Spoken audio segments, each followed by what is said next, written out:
Quem é que está com o microfone agora? Aqui, o Márcio. Aqui, no ar.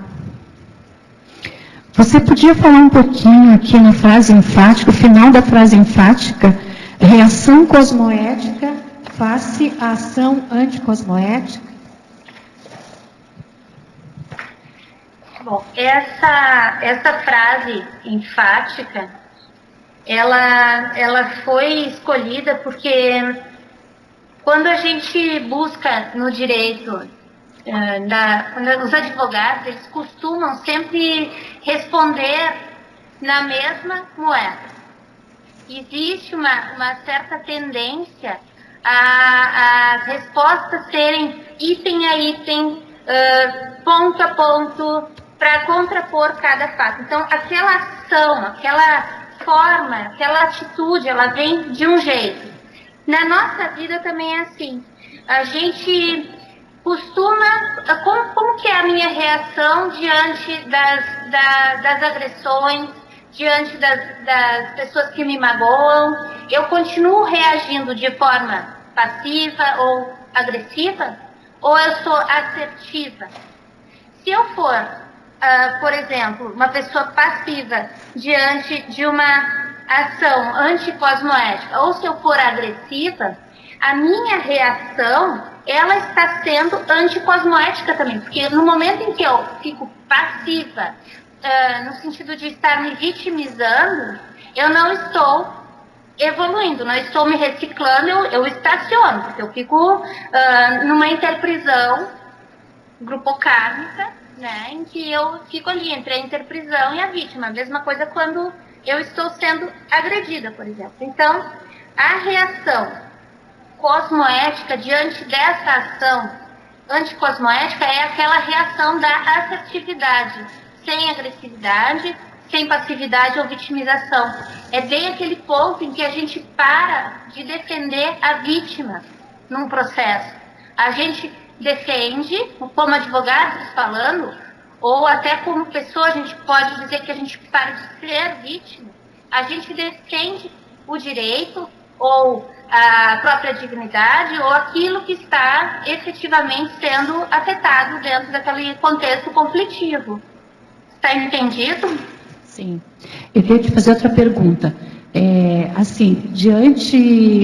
Quando você está com o seu cliente, você verifica alguma coisa que ele está pedindo que seja anticosmoético, você consegue fazer atares. E quando, no fato assim, de uma audiência que se vê que o juiz está tomando um partido ou tentando pressionar para que se faça um acordo, e aí ele até se mostra um pré-julgamento ali, diante das partes, e também a outra parte, ou até o advogado da outra parte também, quando colocar essas coisas inverídicas, tentando puxar para si o favorecimento, como você reage diante assim, do juiz que tem ali, naquele momento, um poder maior, né? Como é que você se posiciona? Eu procuro manter o foco na questão da assistência. Esse foco, isso amplia a minha parapercepção e eu procuro ter uma visão tratorista da situação. Porque falar é fácil, mas já aconteceu de terem audiências onde eu fui assim, estava quase sendo engolida por essa situação difícil, né? De estarem... a gente está verdadeiramente sendo atacada. Isso acontece.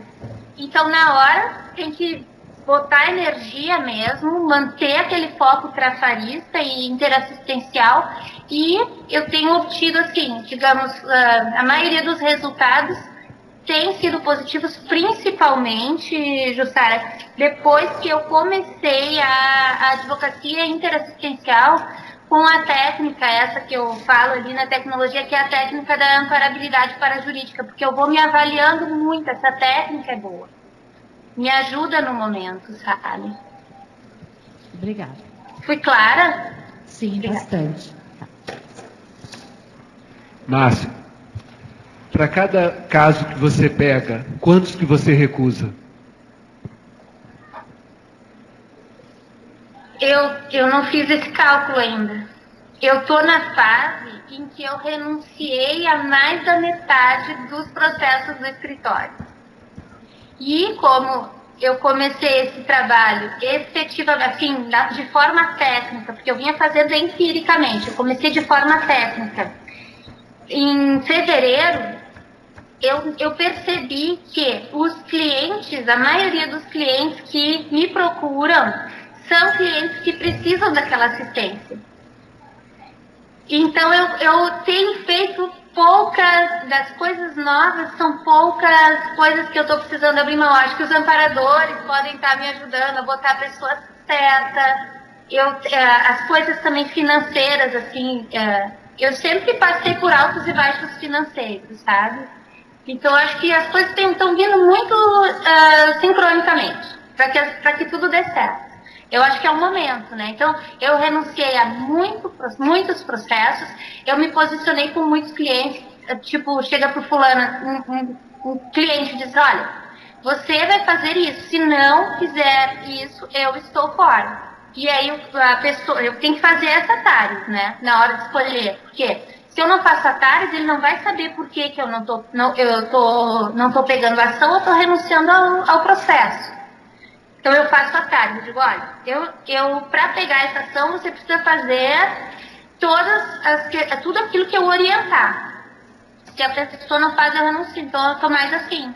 Acho que de não pegar mesmo, foram, em média, assim, 10 a 15% das ações, das pessoas que me procuraram, que eu não peguei. Mas a Márcia está de parabéns. Ela está fazendo aquilo que a gente fala, seja uma mulher.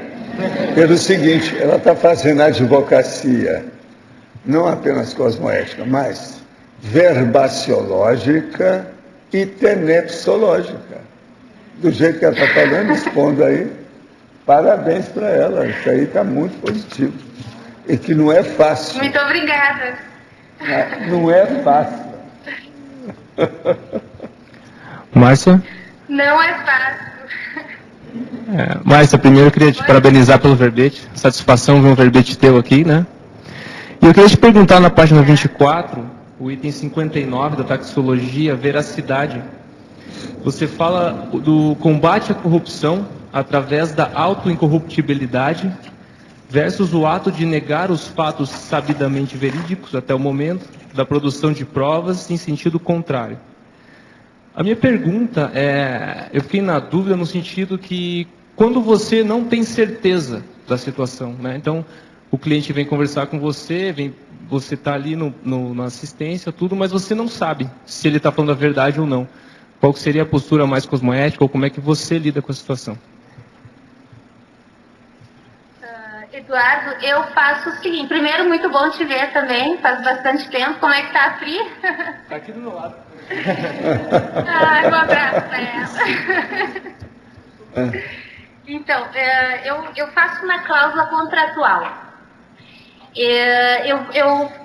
O cliente fala, costuma falar bastante. Então, depois, no fim da consulta, eu digo assim, olha, eu leio o contrato, que é um contrato de prestação de serviços interassistenciais, e em todas as cláusulas todos os contratos, eu coloco essa cláusula, que é a seguinte: se o cliente ou eu omitirmos informações relevantes para o andamento e solução do processo, ou se algum de nós, que é um compromisso recíproco do advogado com o cliente, para manter a confiabilidade. Se nós faltarmos com a verdade, em qualquer momento, seja em consulta ou em juízo, no momento que isso acontecer, tanto um quanto o outro passa a ter direito de sair do processo, ou procurar outro advogado, ou no meu caso, eu renuncio na hora e eu já falo, olha, não devolvo honorários porque foi um trabalho prestado, e aí a pessoa, ela se empata. E ela conta a verdade. A verdade.